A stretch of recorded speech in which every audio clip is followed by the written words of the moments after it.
Hello and welcome to this episode of the How to Choose Happiness and Freedom Show. I'm your host, Lauren Foster, founder of Be Happy First and your happiness teacher. And as you know, I have been on a quest to have all of the authors in the Art and Truth of Transformation for Women international best-selling book that came out last year.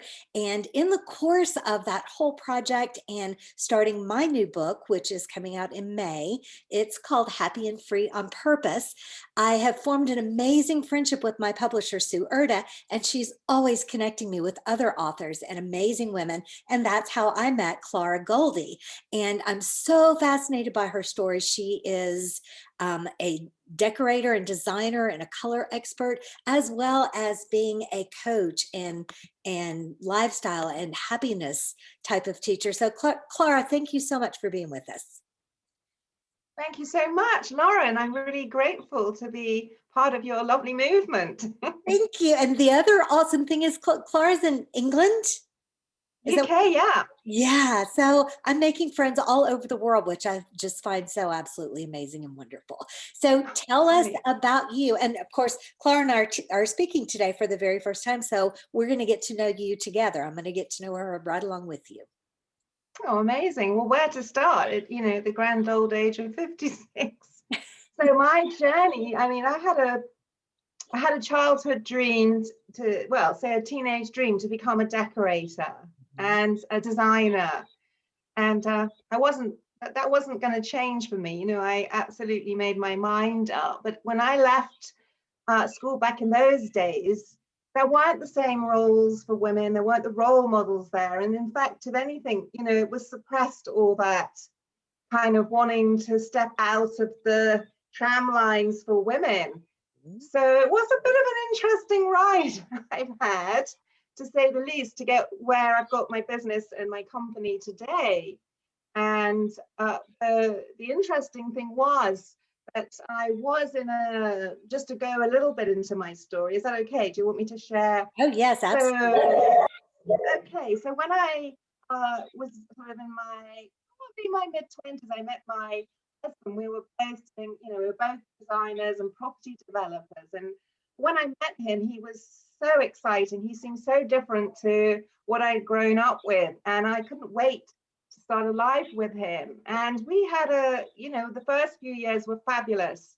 But slowly, I realized I was giving my power away in that marriage. He was an older man as well and had kids from before. So it was complex. And I had kind of thrown myself into the deep end.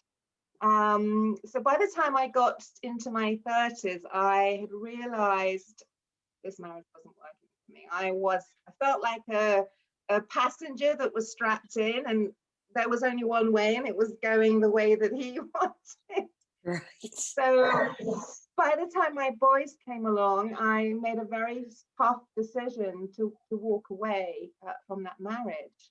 And I didn't have a thing. It was just absolute, I must break now. I was getting a lot of deep inner guidance to make this break. I'd been doing a very steep healing journey since about 19, which you can ask me about later, and that's where this work has kind of come from. So when I started again, I was virtually homeless, to be honest, Lauren, with two small kids. And I just thought, I've got to make a break and start my life on my own terms, and for my sons, to give them a really good role model of women.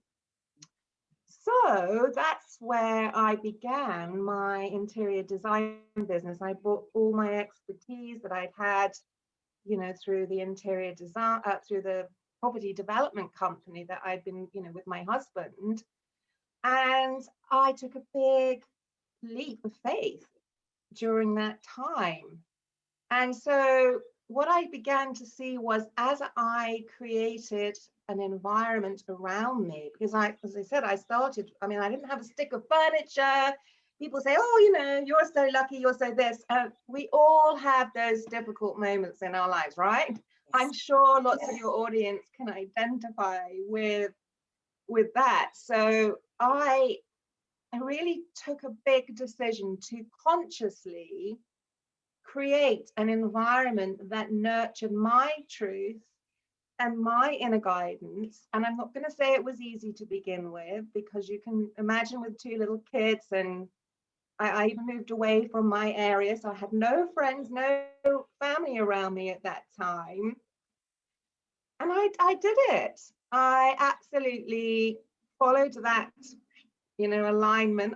My work is energy work as well. And I trusted in what I was being shown.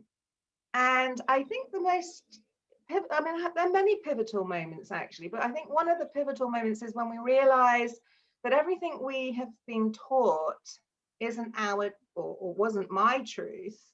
I'd always kind of been a bit, no, I wouldn't say fluffy. I was a dreamer all through school. I would drop into very deep meditative states. Many of my friends remind me of, you were ahead of your time, Klara. You were meditating at a young age, but it was just my natural way of connecting. I didn't know that was unusual. I came with that package, shall we say.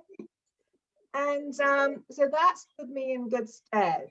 And I think as women, we tend to do the, let's be the good wifey, let's be the good daughter, let's do what the status quo, what as women we do naturally, we give, right? We love to give. It's our default system to be great nurturers. And I didn't have any real role models at that time to say that women could be in command. They could be the CEO of their own business and their own lives. I mean, I didn't come across too much of that. There were women that, Tina Turner, I remember being very admiring her story, and, other women like that. So I think that was the basis of realizing that as I did my spiritual journey, because I went on a pretty strong spiritual journey from the age of about 19, and that kept rolling through my life as a theme, if you like. And as that theme was rolling through, it was like an inner expansion, and I would get more ha-ha moments about situations and life, and and that kind of thing. So I think that's where my journey really gets interesting, actually. Right. Okay, so there's a few points there that I want to Yeah. kind of highlight for our listeners, in that first of all, your spiritual journey starts where it starts. Mine Yeah. started as a young teenager in church, Yeah. and evolved as I learned and grew and was exposed to different things. And you said that Yeah. yours began at a very young age. This is Yes. Romeo. Oh, hello, He's Romeo. in almost every video. He always shows up. Oh, and then the others that so many of us wait, have a moment like yours when you were homeless, when you were starting from nothing, when you were, just had already lost everything in your life except for your little kids, yeah. and were able to start fresh from there. So you get to start from anywhere. And Yeah. so don't feel like you have to wait until things are horrible, which, a lot of us do. Start where you are, Yeah. and begin to go Absolutely. from there. Yeah. I love Yeah. that. I've always started with whatever's presented with me, I would make the best of. I would go through like with an idea of what I wanted, but didn't know, I didn't have the skill set, as many women didn't. I can remember rebelling at school when I think it was a subject, don't quote me exactly, but it was something like secretarial service, and the girls had to go and do that, and the boys went and did something else. And I remember saying, I don't want to be a secretary. Why do I need this skill? It did help me, but it wasn't totally relevant. So I think what I want to say really is, for a lot of women, we haven't been taught about how to handle money or certain skill sets.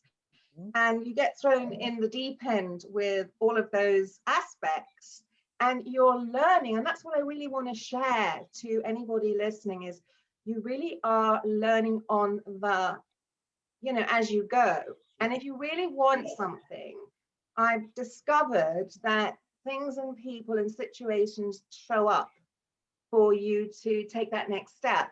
But the caveat is you have to have your radar out for it. You have to know that you need X, Y, and Z. And when that comes, you have an ear, you know, it's a sixth sense that you know, this is what I need now. And that's how, you know, life kept unraveling for me. I kept trusting in the next step, then the next people would show up that would help support that expansion, until I started dialing it in really, you know, for myself. And that's when I think the shift really happened. You know, that started to really dial in that I'm owning my power. You know, I've given my personal power away, not deliberately, but by default, because we didn't know any better. Okay, so this is something that we talk about a lot at Be Happy First, in that the life that Yes, you're creating is absolutely within your control. yeah, And you choose your thoughts, you choose absolutely. your emotions, you Yeah, choose your actions. yes. So I want to hear you talk a little bit more about that from your point of view, and maybe you'll say Right. something in a different way. Well, I was going to say I have plenty to say on that. So I have been studying that for a long time, because when I was very young, I remember having a mission statement that went along something like, because I had been so disempowered, I found it even difficult to state what I needed. You know, that I would quiver and my throat would sort of tighten up and my belly would kind of jingle jangle and, you know, but as I reclaimed my inner self, my inner guidance system, I started to realize that we have the ability to release from those patterns that we are very often, they come from the outside and have no bearing on who we are, you know, our gifts. Like, we all show up with completely different, you know, you've heard of the human design. I talk about it in my own work. You know, like, we have this soul design that we come in with. The soul isn't somewhere up here, it's our, you know, it's our energy fields, and we come in with a set of, if you want, you know, dials, and, you know, whatever we're meant to be doing. This is our codes that we've come in with. We've come in to show up. You know, I've come in to show up as an energy healer and an interior designer. I can't deviate from that, because that was my divine gifts. But I didn't know that as a youngster. And of course, as I started owning myself and moving out of the way, the things that were not my truth. In other words, what I started to see was, when things were a lie, not a lie as a, you know, telling a lie, but they were a lie to who I was, then I would start to question that. Is that suiting me? Is that my truth? And then I would start to get, no, that's not my truth. That's somebody else's truth. That doesn't belong to who you are. So when I was younger, I was told a lot, you can't go and do what you do because you're a woman and it's a man's world, it's a man's business. But I'm like, but I can show up with my gifts. So as I started to realize that that was their perception and their truth, and had nothing to do with my own understanding of who I was, I started to bypass a lot of that, what I call negative talk, to reclaim my own truth. And as I started to do that, I started to realize a whole new level of that when we tap into our source connection, it's like a supercharger for all of our energy fields. So I'll just give you an example of what I'm talking about.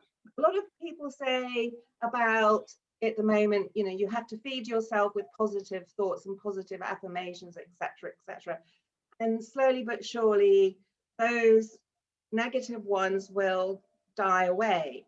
But that isn't my experience. And so the energy work that I learned was, yes, that's in part truth, but if your subconscious or your unconscious mind, which is the bit you can't get to, you can hear your, if you like, it's what I call the silent witness within. So you have your heart energy, and then you've got your intellect and your mind. And the intellect and the mind it's the one that can sometimes say, oh, who do you think you are? You can't do that. oh, and it's giving you all this chatter. And some people have a lot more of that chatter than others. Some people are much more tapped into that, what I call inner stillness, that heart space. And I think that from my experience of working with people as an energy healer, yes, you can give them positive affirmations, and yes, you can tell them positive things about them, but unless they are clearing those blocks, those deep-seated, can be family DNA that goes back, 7 generations back, whatever you want to, however you want to perceive it. But if you don't move some of those belief systems, they're going to keep somewhere, they're going to come back up, they're going to sneak back in again at some point. So you have to remove those blocks. And for me, part of that is really connecting with your inner connection to your source connection, to nature, because nature for me is massive in being able to, and I don't mean walking in nature and walking through it, I mean really deeply connecting, under in the stillness of nature. And that allows you to drop into the stillness in yourself. And it's in the stillness that we start to realize, oh, that's a thought that I don't think belongs to me, or oh my God, that thought keeps coming up. So it's allowing yourself to have the real awareness around that. And to do that, we have to allow ourselves stillness and deep peace. Otherwise, we'll keep bombing along, and then the life will, will get busy, and we might be positive and happy on a more superficial level. But when things start crashing down and life doesn't go right, that's when you need to really deploy this inner guidance, this inner stillness, this inner connection to your energy system. And that's what I found when I went through the most shocking period of my life. I'm writing a book about it, a novel, it probably next year, but that was when I learned that no matter what presenting on the outside, that I have the ability to recreate that from my inner world. And that was the beauty of the discovery of the work that I had started at a young age, but carried me through as I learned to trust in it.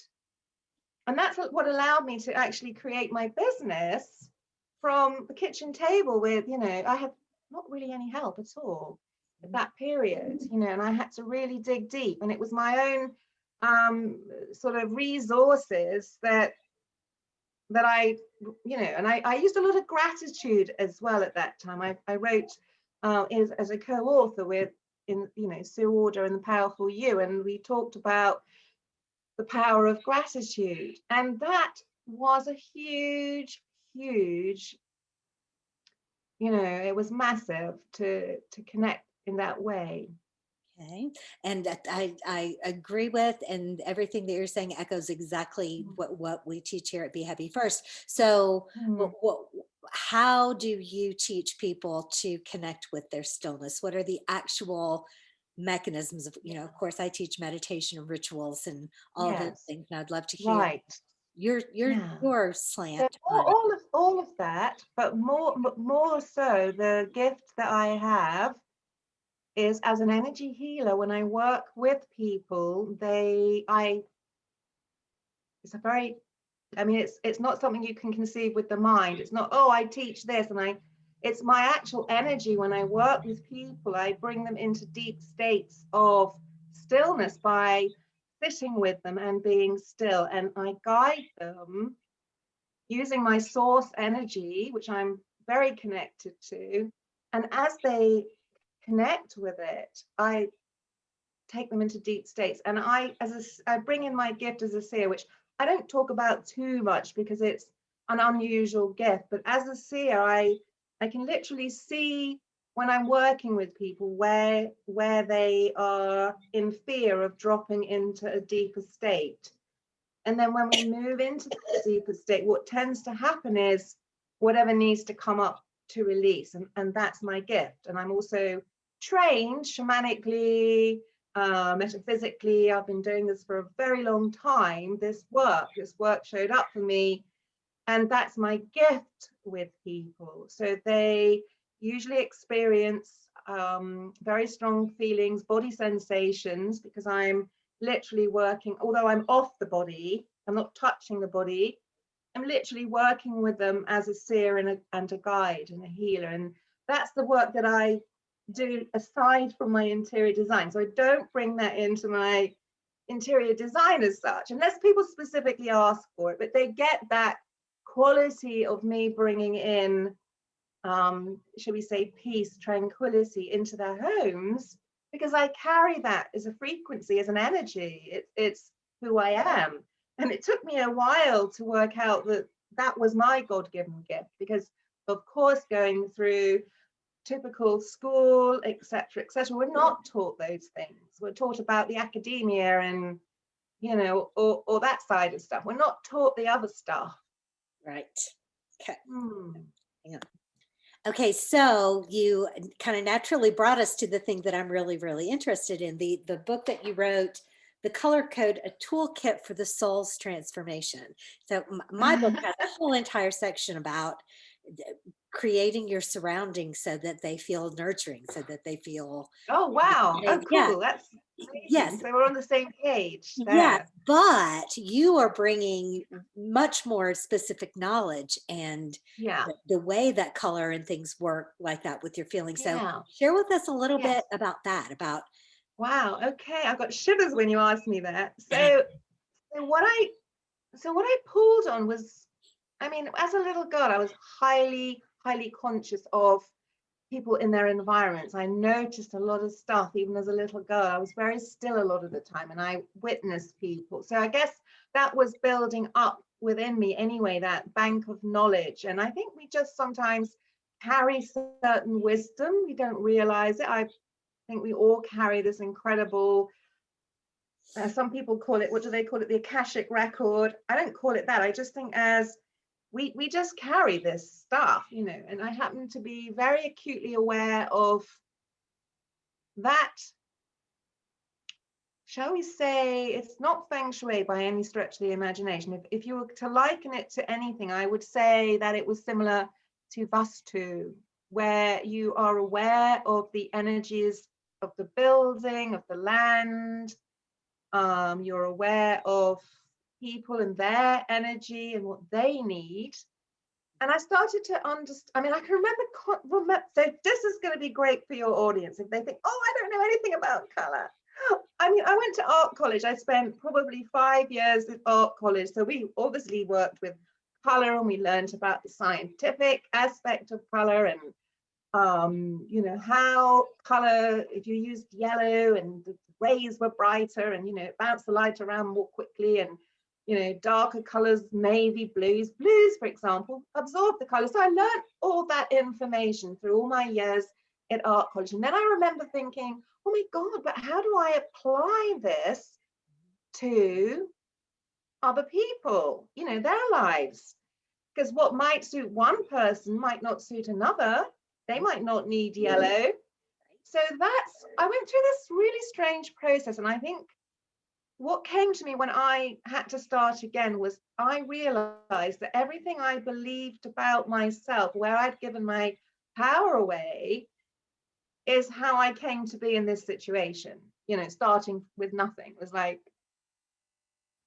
that situation. So in that moment, I started to recreate my environment around me. And I went on a pretty steep metaphysical journey at that stage as well. And I was getting a lot of psychic download about color, and it was coming through very rapidly. So it was almost like I was already dialed into this information. So, for example, I had a lot of fear. I don't think I've touched on the fact that I had severe anxiety attacks yet, have I? no. So at the age of 19, 20, and 21, around that age, I had severe, debilitating, there were debilitating panic attacks, you know, to the point where my mom had to take me to see doctors and counselors and this and that. None of it touched it. And I remember at that point, my parents divorced, and they had a pretty, you know, it was a weird divorce. And of course, I felt a bit out on a limb. So all this stuff was manifesting in me. And by the time I had gone through all the different processes of going to counselors and doctors, etc., and none of it touching, I one day broke down in floods of tears. I had a part-time job when I was at art college, and the boss there she was only a couple of years older than me, and I sobbed my eyeballs out. And she said, Klara, I know you're a really bubbly girl, and I can tell something's up. No, I'm fine. Didn't want to talk about this thing, you know. And then sometime later, she caught me again in the afternoon and said, Klara, come into the office, sit down. I can feel the emotion of it now. I sobbed my eyeballs out to her, and I told her what I was experiencing. She said, you know, the same thing happened to me. I've had the same kind of family background situation. I completely identify with you. I'm going to recommend you go and see this hypnotherapist. And that's the very first time that somebody had sat me down in front of this woman, and she'd said to me, you know, you are a square peg trying to fit in a round hole, and you are not going to fit. We did this beautiful deep meditation, and it was such a big relief in that moment. And I don't know how your audience will take this kind of thing, but she said, you have a very strong Egyptian past life, and you're bringing through a lot of that healing modality. You won't understand it yet, but just trust the process as it opens up for you. And that's what I did. So why I'm mentioning this is because it had a direct bearing on the work that I wrote about later in the color code. So I realized my throat chakra was closed, right? Like tight. And I could not access my feelings properly. I couldn't express my feelings. And that set me on this journey. And that's the journey that made me understand that we are these incredible beings of light, of energy, and that we have within us contained these incredible wisdom. But if we can't access it, then we cannot really fully heal and manifest the lives. And that's where the work started showing up at that point. So by the time I got into my, you know, divorce, etc., I was still having some amount of fear. I had done a lot of work by this time, I have to say, on myself, with my own work, and, you know, touching in with other spiritual healers, which was great fun because we gave each other amazing feedback, and it was a really wonderful journey, and took me on quite a few adventures, I have to say, along the way. But again, it kept showing up. So, you know, for me at the time, I found it difficult to go into certain color rooms. So, for example, I remember being with a group, and I said, the guy he was also an energy shaman. He was teaching us, he was sharing his knowledge. And one night we went into a restaurant, and he said, how about this one? And I said, no, I can't be in here. I don't like the energy, and this red is making me feel claustrophobic, you know, and I can feel my throat chakra going again. So I was having a lot of different computations around energy and color and our chakra system. And so I was being downloaded with a lot of information very quickly about our energy systems and how we occupy. We're here to own and embody who we are.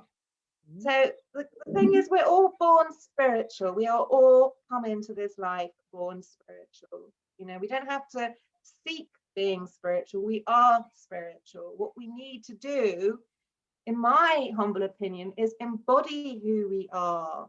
And that's the task here, because we're in this very, you know, dense reality where there are all sorts of different religions, modalities, genders, you know, and if you listen to everybody, the thing I learned to do is not listen to everybody else, but to trust in my own source connection. And that's what I share with other people. And so the color code came about as a way of expressing this work, because it's such a huge body of work. And of course, when people work with me on a one-to-one, they get to really feel how I work with them to help release them from.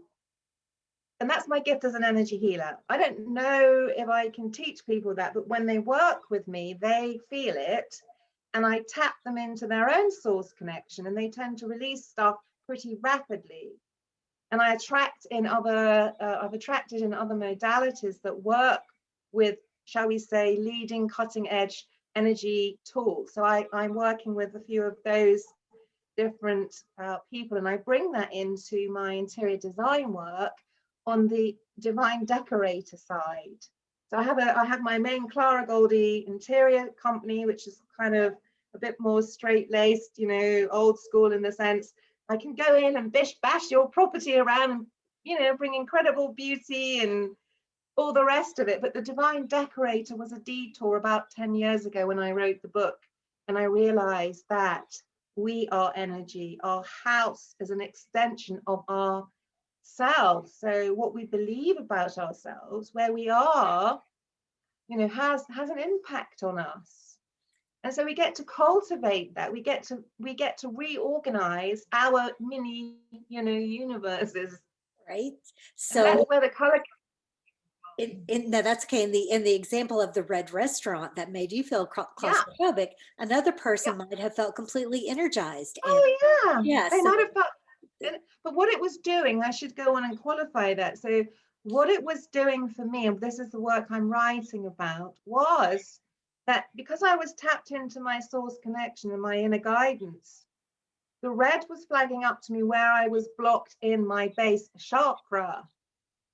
And when I healed my base chakra, when I worked with the red and my base chakra, which is in my long-term program where I talk with people about this, this is where I was able to clear some of those blocks. And, you know, I just want to say that we are both simultaneously, we're the master and the student, you know, we're always in that yin yang kind of state. mhm. Yeah. Awesome. That's incredibly fascinating. I love this study of the chakra systems and clearing chakras and collecting stones and the colors and Yeah. yeah. But And everything is if you think of it like this, everything in our cosmos, everything in our world is pure vibration, it's pure energy. And so as we learn to navigate our soul or Merkaba or whatever you want to call that energy system, we are a bubble of energy. You can't see it, but we are this incredible, we're layers and layers, just put it in, you know, layman's terms, of this energy. And when it gets blocked, it has an impact on our lives. And so our role is to really dare to go in and breathe. And what I realized in my work is that people aren't taught how to process their emotions. So whilst it's great being positive and having great affirmations and getting your head clear and thinking, I must think, if you have got really deep-seated blocks, you know, the affirmations alone are not going to be enough. You have to go in, you have to learn to process those emotions and to feel them, to be able to release what's underlying. And that's the gift in getting it. And when you get it energetically as opposed to intellectually, that has a massive knock-on effect. And the more we embody and the more we reclaim those parts of ourselves, the more easy our life flows and the better the opportunities come towards us. And you know, that's when we can start really resonating and being happy, and but it's still being able to understand about the emotions and how valuable they are, because they are hugely valuable. And that's not to, you know, wallow in them and be sort of yeah, indulgent in them. right. Take the information that your emotions are giving you and use it as guidance. That makes perfect sense. So you talk about your relationship with yourself Talk more about Yes. that. Are you, when you say fixing your relationship with yourself, do you mean with your inner self? Expand on that a little bit. Yeah, I think what we're doing, as I said earlier, it's about really occupying and owning, embodying all of who you have come here to be. All You of know, who you've come here to be. So, right. Okay. exactly. Yeah. And The- then when if you when I do it, you do it, we give permission for other people to do it. I had Marianne Williamson's speech in my early, when I got divorced. I had that speech pinned on my fridge as a mantra. I really got that. Who are you not to be a child of God? Your playing small doesn't serve others. It's when you play big, and you know what, you're going to annoy people. It's going to really irritate. I mean, as a owning my ability of who I am, what I learned along the path is you're going to annoy a lot of people, not because it's you personally, it's because you remind them of what they're not doing for themselves. right. So that's why it's important to own yourself in totality and be able to breathe through it and process through it, because then you get to play a different, you get to play your life how you want to do it. That doesn't mean to say things don't show up, but if you can access those emotional states and work through them and process them, and kind of the shadow that shows up is also a gift, the underside of that, then it's going to make life such an amazing journey. It's the journey, isn't it? Not the destination sometimes. Exactly. Yeah. You can go anywhere Yeah. you want as long as you're enjoying yourself on the way. That's Yeah. fabulous. And Okay. there So, are times when you're not going to enjoy yourself. That's what I'm trying to say. There are times when it's going to feel tough going. It's going to feel like you're wading through glue or toffee or whatever you want to say. But if you are processing it and you're clearing it, what I'm saying is then out of the other side of that, you actually get to reclaim something about yourself, which gives you this incredible expansion into something amazing that you didn't even dream. If you'd stayed sort of in that place without going through that, shall we say, I don't want to call it an initiation, but it kind of is. It's kind of like when life throws you some weird stuff and you have to work through it, there is an opportunity out of the other side of it. If you yeah. stay in wallowing in it, or I'm just going to be happy with the status quo, but sometimes it comes in to shake you up a bit, to get you to break out of your comfort zone. Does that make sense? Yes, out of your comfort zone is most definitely, that's where all of the growth is. Staying Yeah. put and staying safe and staying comfortable is not really the way to grow. But at the same No, time, I really believe that life is meant to be joyful and it's meant to be it's easy. meant to be And joyful. yes, and my belief is that when bad things happen, Yeah. whatever they may be, that we don't have to assign that bad label to them. We can take those things in stride. Exactly. We We can can take the gifts and the exactly. lessons. Yeah. That's what I'm So, saying. yeah. I'm saying exactly that. I'm saying it's a challenge to move you into something greater. And that's where this chakra and energy system play out, because it may be that you come here to learn specific tasks, to grow through certain, paradigms, so that you are being able to manifest a greater level of joy, contentment, peace for yourself. Yeah, and bringing yourself to that next highest place. That's awesome. Okay, so wherever you're watching this video or listening, if you look below, there will be show notes there that will have all of the links to everything that we talk about, ways to get in touch with Klara. Were there any specific programs or books or anything right now that you're promoting at the moment that you want to talk a little bit about before we wrap up? Yeah, so if you go to my website, Klara with a K, Klara, Goldy, Goldy.com, all our latest news and information is there. We're about to rock out at the end of April. So if you go to the Facebook thedivinedecorator.com. So I think it's Facebook.com. It's all right. Yeah, I have them, and I'll have them clickable in the show notes. So Yeah, so if you go there in April, the end of April, I'm going to do a 5-day free training around this work to give people a taste of it. And then I'm running a program in June, which will be showcased on the website, and also we'll be promoting it through the Facebook page. okay. So if you're really interested to have a taste of this, then, you know, jump on the 5-day free training. It's going to be fabulous. And it's really going to put people through their paces, and there'll be a nice group, it'll be a nice safe container to try it out. Awesome. Awesome. Awesome. All righty. Well, so is there anything else that you wanted to add before we say goodbye? This has been an awesome conversation. Just to say, I was going to say thank you so much to the listeners, and I hope they've got a lot out of this. And thank you so much, Lauren, for having me today. It's been an absolute pleasure. Yes, this was very much fun. I love this so very, very much. It's awesome. All right, so say goodbye to Klara, and I'm going to be back next week with another great guest.